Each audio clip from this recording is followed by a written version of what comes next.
Mr. Speaker, Mr. Speaker, I would have liked to just round up the debate on the $6 million facility that we are borrowing, Mr. Speaker. But, Mr. Speaker, I cannot allow the minister, the member from Mikusov, to get away with the things that he is saying, Mr. Speaker. I can't. Mr. Speaker, the member for Mikusov speaks about borrowing at 6% to fix, schools at a time when interest rates are rising. Globally, interest rates are rising globally.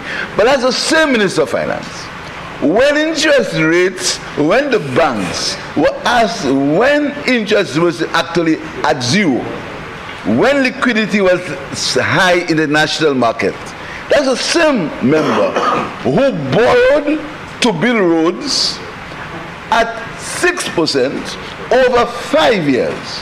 The same Minister of Finance, finds it wrong to borrow now to fix schools at 6% at a time of rising interest rates globally.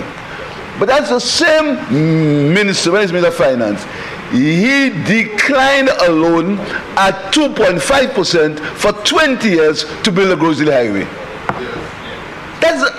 This thing, when the member from Microsoft began to speak, as if he was never in government. Exactly. There was a loan from the Kuwaitis, 25 years, 2.5%, 5 years of interest free. 5 years. 5 years grace period, to moratorium. To build the Groseley Street Highway from Shock to Groseley and feeder roads in Miku North, Viewfort North. He stopped it at 2.5%. He stopped it. 25 years. And he went and he borrowed money at 6%. Oh, he? Yes. He had just complained about it. DFC. The member for Miku. After he had put a tax of $1.50 that he said would be in a lockbox. And the economic up to today, the economic with taxes, but you put a tax of $1.50, said per gallon of gas, put it in a lockbox. Up to today, we cannot find that lockbox, but still left over $200 million of DFC loans to pay. That's not true. That is the Minister of Finance. That's the guy speaking. That's the gentleman who is speaking about handling the finances of this country. That's not true. Defend yourself. That is the Minister of Finance. That's the Minister. You're not worried if it? Because we borrowed the money from the Taiwanese, 20 years, 5-year moratorium. You borrowed more from the Taiwanese, but you borrowed from. What about the money you borrowed? What about the DFCs? Where are the DFCs? Where are the DFCs? COVID and DFC. What's the two? But there was no COVID and you declined the loan at 2.5%. Why you did it? Why you did it? The loan was never approved. You say the loan was approved. When we came in, no loan was approved. No loan was approved. The memo says, I thought they must have been indicting him and you didn't tell us. You will not proceed with the loan because of the effect of that. That's not true. And I went and borrowed the money. So that is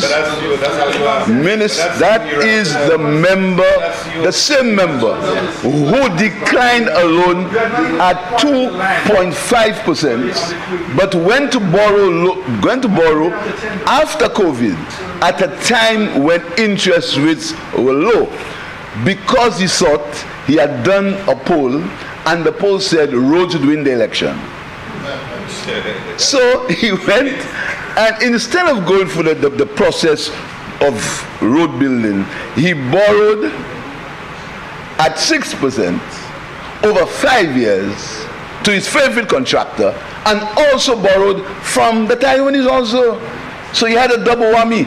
And look at the roads that he built, and asked me for the returns on these roads, and he left a bill of $200 million for which we have to pay every year. 200 million. Every year for roads. And he said the $50 was supposed to go in a lockbox. The $50 went into the consolidated account, Mr. Speaker. It's a consolidated account, Mr. Speaker. And he comes and he speaks about the roads, Mr. Speaker. Mr. Speaker, here is the minister, when he was Minister of Finance, the OKEU was ready. There was a transition team prepared. A contingent prepared to move into the OKU. We had already dealt with the Martinicans, the French assistants to the OKU. He fired the transition team. And he left us with a bill with Cayman City for $11 million US, which I had to pay. That's true. That is the member from Microsoft who's talking about OKU Hospital, you know. And when COVID struck, he was forced to use the same team of people he had fired to move from Victoria Hospital to COVID. How much you had to pay Cayman City again? $11 million. $11 million. We took a loan to pay it. And you know, so I suspect the member from Microsoft doesn't remember he was in government. He does remember. So he comes and he speaks as if that's the same member. The same member, Mr. Speaker, who left payables of $184 million owed to local suppliers and NIC. $184 million of local payables. That's the same Minister of Finance. Every time you know your boundaries, Mr. Speaker, that is the same minister when he was Minister of Finance. St. Lucia borrowed the most in every in the entire OECS for COVID. St. Lucia borrowed the most. All the countries borrowed. St. Lucia borrowed the most because the St. Lucian economy was the worst. Yes, and they borrowed, and he comes and he boasts about management of the economy. St. Lucia borrowed the most. All countries suffered from COVID, but he borrowed the most, Mr. Speaker. That's what he did. Mr. Speaker, that is the same minister, the same man when he was Minister of Finance. That was the same man he was Minister of Finance, Mr. Speaker. He said a few minutes ago, how will you finance health? How will you finance health care in this country? That's interesting.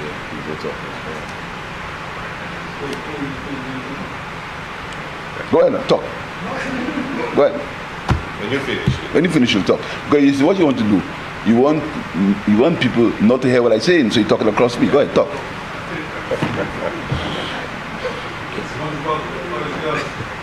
So, I want you to talk. There's only one Prime Minister inside there. I want you to talk. That's right, there's only one Prime Minister. Exactly. But you're talking. Go ahead and talk. Go ahead. Well, When you're talking, I will do the same thing. what I'm saying to you, When I'm standing, you're talking, I should do the same thing. Let's go. you finish? You finish? Huh? You finish talking to him? That is the same Prime Minister. The same when he was Minister of Finance, Mr. Speaker.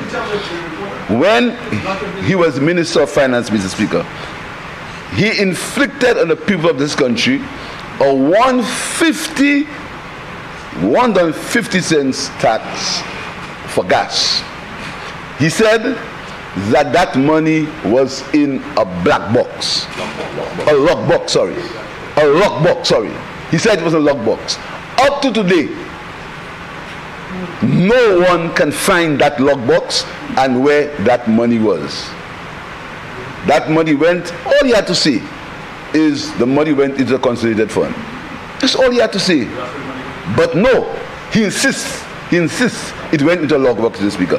But while the money was in the lockbox to construct roads, he said, he just admitted he borrowed from the Taiwanese, and he borrowed money at 6% for DFCs. 6% for DFCs over 5 years at a time of low interest rates. Compare these interest rates at the time with interest rates now in the global market, and you see the difference. But he sits there and he stands and he pretends he's almighty and a manager of the economy.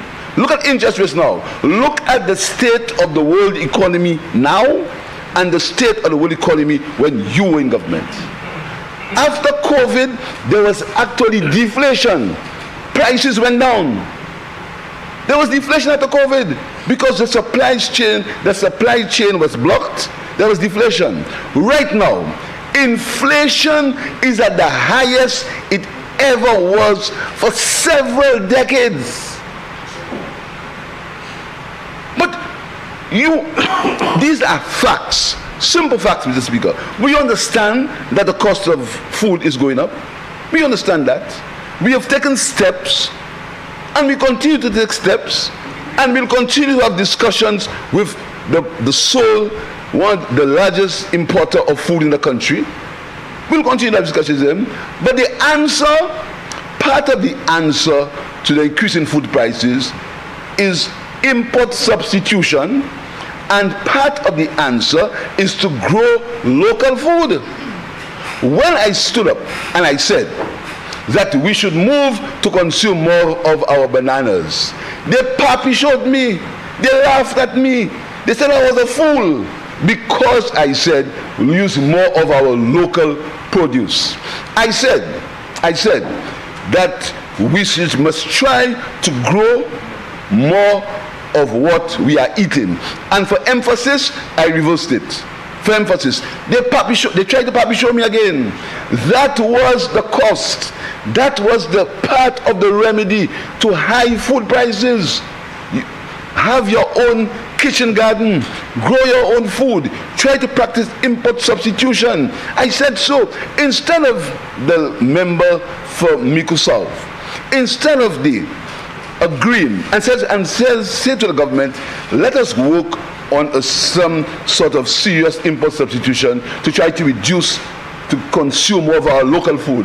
The pappy showed me, they played politics. The same thing they are doing now with the reduction in VAT in sanitary products. The same thing, Mr. Speaker. Tomorrow, the Prime Minister of England will speak about period poverty. But no, just for cheap political, the same thing he's doing there today, cheap political mileage, he refuses to accept these facts, Mr. Speaker. Fact is, Mr. Speaker, the solution economy did worse than any economy in the OECS after COVID. That's a fact. That's a fact, Mr. Speaker.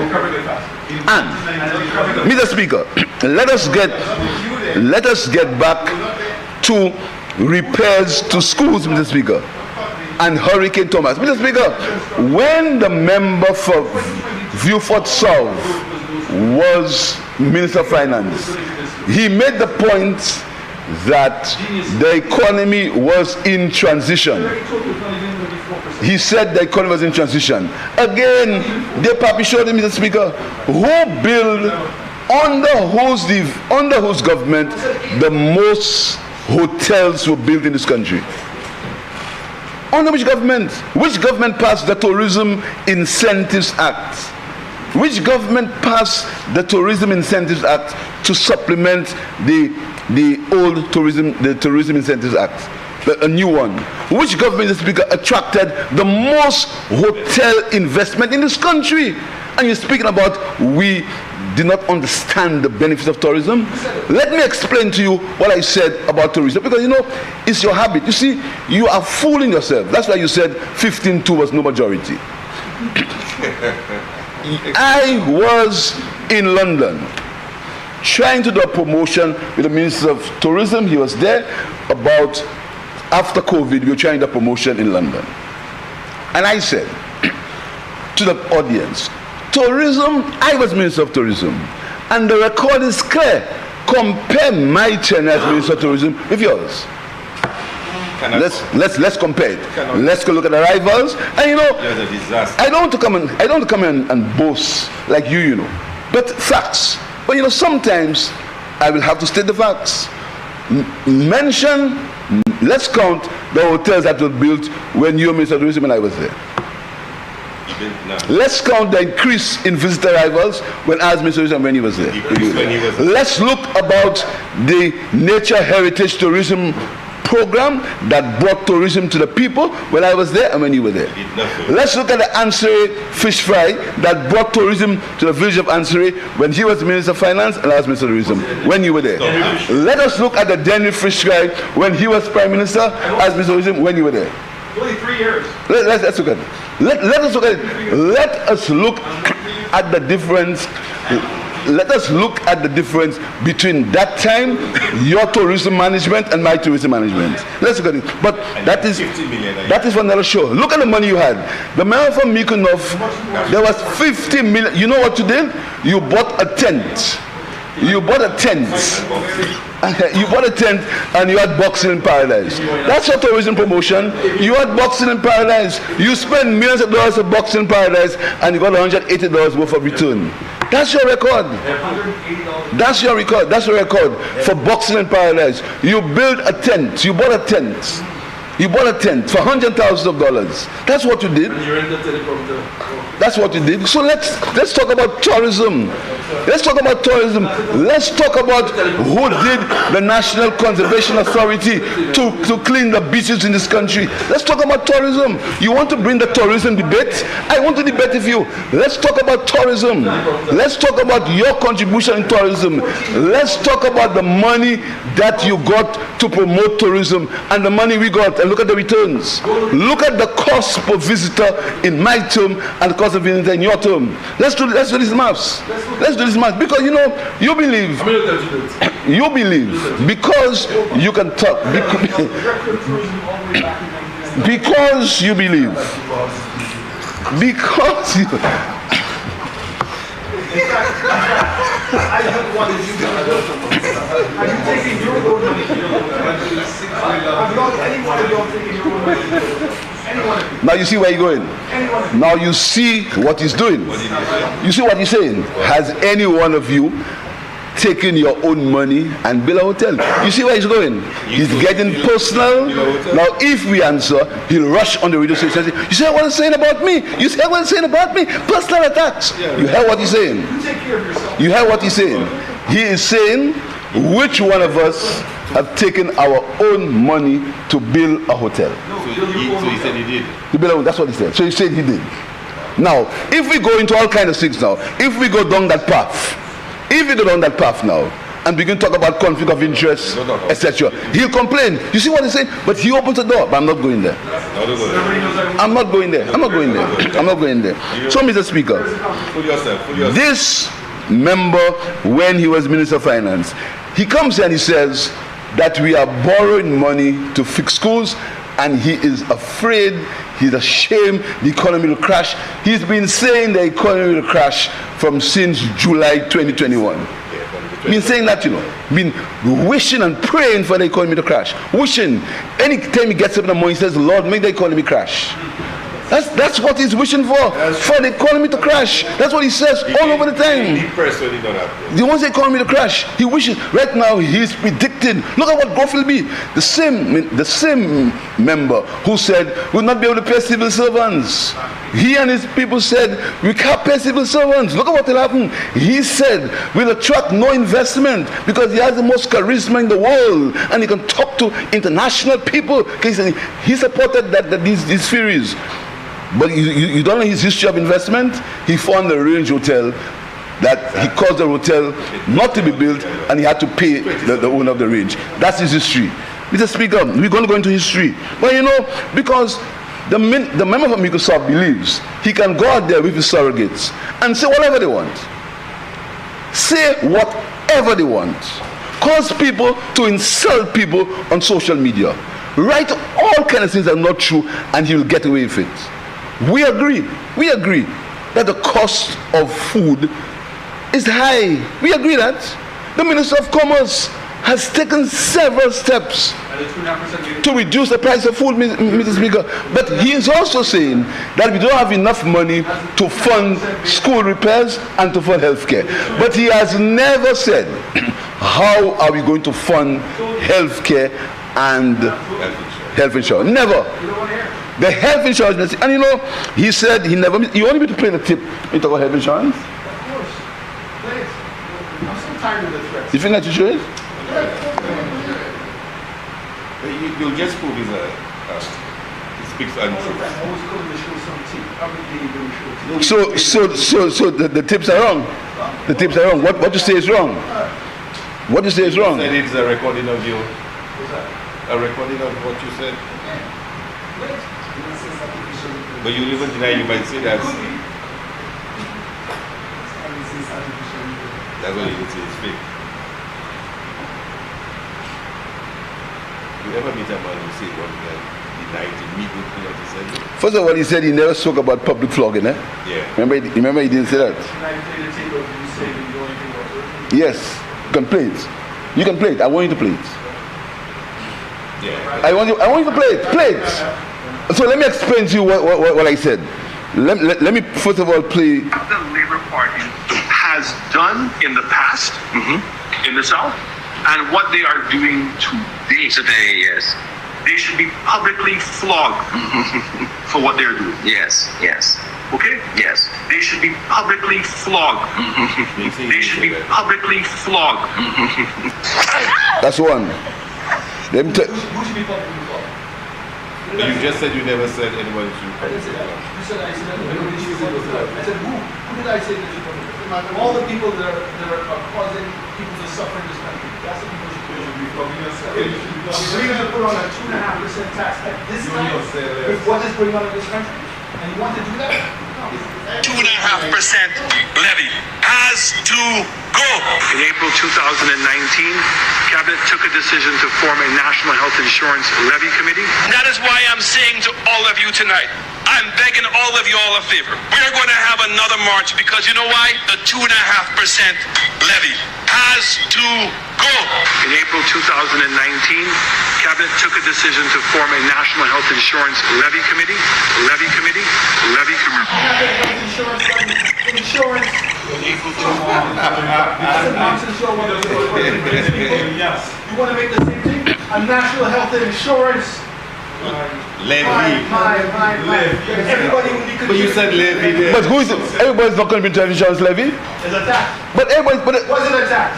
But isn't a tax? remember Was it in fact an the health insurance is a tax.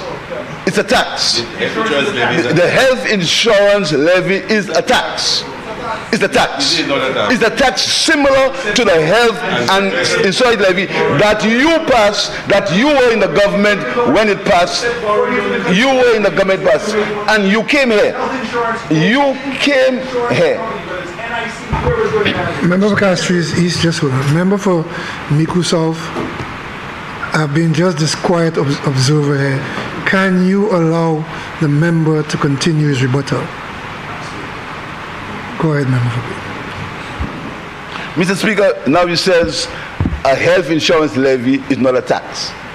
What's a levy? What's a levy?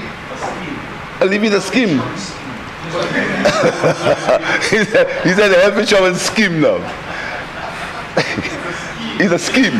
You're right. It's a scheme. He thought it was a health insurance scheme. Mr. Speaker, he is the only one. He knows about health insurance, Mr. Speaker. The great United States, Obamacare was health insurance. Obamacare, up to today, they're still trying to decipher Obamacare. There was never any concrete proposal about that I saw about health insurance. There was never any, but they are criticizing our universal health care program.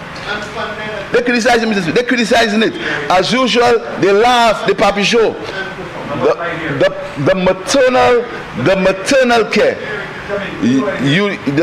the universal health care. We've said it will happen in stages. They laugh at the stages. They laugh. But the poor pregnant mothers, and you know, when you speak about these things, they tell you you're playing politics and you say you're being racist. The poor pregnant mothers when they were expecting a baby, they could not get any of the tests that were necessary before their prenatal care. Now, under the universal health care, these mothers are getting that attention which they deserve. And you cannot deny it. You can't deny it. Even though you try to pappy show it and play as if it doesn't exist, you can't deny it. You can't deny that we've removed VAT on Pampers. You understand? And you saying that we did it for 2 years. We did it for 2 years in the first instance, but you did it for no years. You never did it. You never understood period poverty. You never understood what it means. And that is something all over the world, you can't deny it. You never understood what it means for a young mother to have to make a choice between buying these products and feeding a child. You never understand it. You never understood it. We never put VAT on any. Anyhow, I worry about you. We removed VAT. We removed VAT on it. We removed VAT on sanitary napkins, Mr. Speaker. We remove sanitary napkins. You understand? But you understand? But that is a problem. That's a problem. The problem is the delusion that he is feeling. The delusion. So, Mr. Speaker, we are moving on. Payables. $184 million of payables to local suppliers and the NIC. That's what he left. $184 million. $200 million of DFCs at 6% for roads when he could get the same roads built at 2.5%. That's what he left behind, Mr. Speaker. That's what he left behind. $11 million to Cayman City. Fired the transition team to move from Victoria Hospital to OKU. Fired the team of solutions. Fired them. And he had a big ceremony at Cap Estate. And again, the tape, what he said. What he said in the tape, Cayman City, no faith in the capability and the capacity of St. Lucians. No faith. Same thing he repeated there, in other words, a while ago. No faith in St. Lucians, Mr. Speaker. No faith. No faith, Mr. Speaker. So, Mr. Speaker, and again, even though, you see, Mr. Speaker, he back on SLASPA again. I will repeat, because those who did not hear about SLASPA, and let me tell you again about SLASPA, again, because you know he want me to say it. I'll say it again. He opened the door. SLASPA has not changed in any significant way. The port operations, the cargo operations will continue to be handled by SLASPA.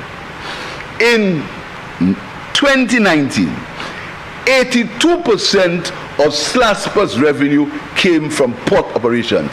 That will not change. In 2019, 11% of SLASPA's revenue came from port operations. That is going to change. The 11% is going to change. It will go to GPH, for GPH to upgrade the cruise facilities in the country, including the vendors arcade. In 2022, 91% of SLASPA's revenue came from the cargo operations. That will not change. In 2022, only 4% of SLASPA's revenue came from cruise. That will change. In 2023 to date, 86% of SLASPA's revenue came from cargo operations. Only 9% came from cruise operations.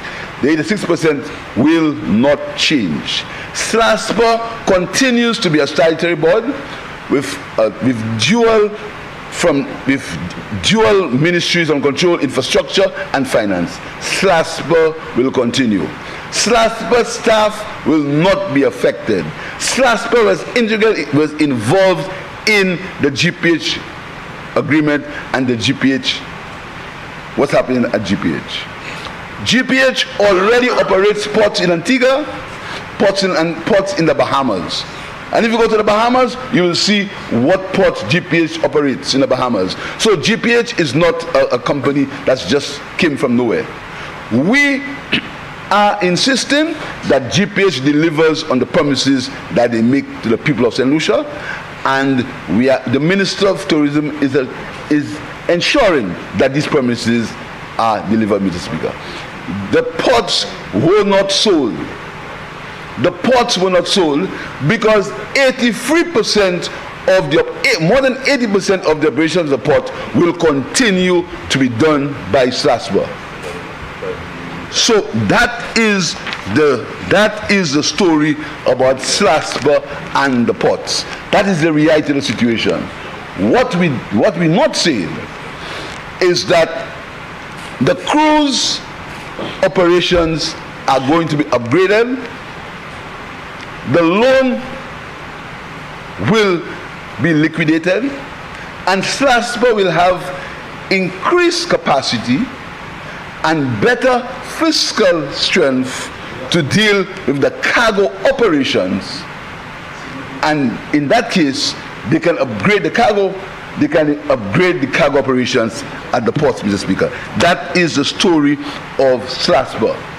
And speaking about PPPs, Mr. Speaker, the member from Mico South insists that the same minister, the same gentleman who speaks about debt and grow the economy, refuses to understand that PPPs do not increase the debt burden on the country. And all the international financial organizations are recommending that governments use PPPs to develop the infrastructure and reduce the debt burden. That's a fact. And these things are factual. They cannot be denied with rhetoric. These are factual. PPPs are the preferred way for infrastructure development. Roads in Jamaica now, major roads have been built through PPPs. Major roads, Mr. Speaker, all over the developing world. PPPs are the way. You came into government and you found a PPP complete for United International Airport. Complete.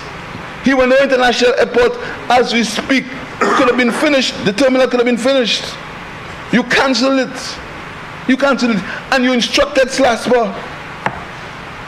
The same Strasbourg that you're speaking about. There's a report that says you instructed Strasbourg. I've never instructed Strasbourg. You know, and so you seem to forget that you're in government. He's forgetting excuses for everything he did. Excuses for everything he did, Mr. Speaker. The only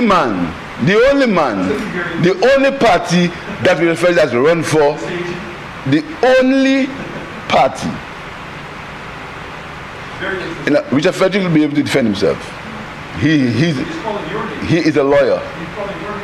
Mr. Speaker, you have the opportunity, Mr. Speaker, to look at what happened in the case of the land at Bannan and what happened with DSH in Viewford. You can compare and you can contrast, Mr. Speaker. You can look at the size of the property, you can look at the cost of the property, and you look at DSH. You understand, Mr. Speaker? But that is going to come at another stage, Mr. Speaker. Mr. Speaker, you know, attacking journalists, his habit, he can't help himself. You can imagine, right away attacking a journalist. He cannot help himself, Mr. Speaker, and he wants to talk about what I said to a journalist. I'll say what I said again. The journalist asked me whether I had read a report. I said to him, that's not his business. I didn't insult him. I called him no names. I said, that is not your business, because what I read or what I will read is my business. I never threatened him. I never called him any names. That's all I said. But you want to use that? Huh? I didn't call his editor. You know, Mr. Speaker, I never called his editor. You know, up to now, there are people here who call editors and tell and complain to them that reports are not doing the right thing. I've never called the editor. Never. I've never called a radio station and complained about news. Never. I've never done that. I've allowed the press a free rein. You want to make a fuss and say, because I told a man, that's not your business? If you ask me, that's not your business. I didn't tell him to ask the question. After, I continued to answer the questions that he posed on me. But what was not relevant was what I had read. So, Mr. Speaker, we are very happy that we are borrowing money to fix schools. And the minister said he knows it's not enough. Of course he knows, but it's a start. He speaks about school repairs, Mr. Speaker, but he never remembers Hurricane Thomas in 2010. He's forgotten that. He's forgotten Hurricane Thomas in 2010 not only damaged infrastructure, but damaged many schools. And what we inherited in 2010 was the Bad Hill. You remember all the problems in the Bad Hill that we had to repair? So we had stuff, and that's why climate change is such a threat to the region, Mr. Speaker. So, Mr. Speaker, I'm very happy that the African Export Bank has borrowed that money to us. And as I said before, we will remain focused on the work we have to do to improve this country. The Ministry of Education is trying its best with limited resources. Of course we know the resources are limited, but we're trying the best with what we have, Mr. Speaker. And we'll continue. And if you outline the things we've done for education in the first 2 years since we're in government, and the things that they did for education in the first 2 years that were in government, let's make the comparison. The time will come for the comparison, Mr. Speaker. So, Mr. Speaker, I thank members for their support, and I look forward to the construction and the repairs of these schools. I thank you, Mr. Speaker.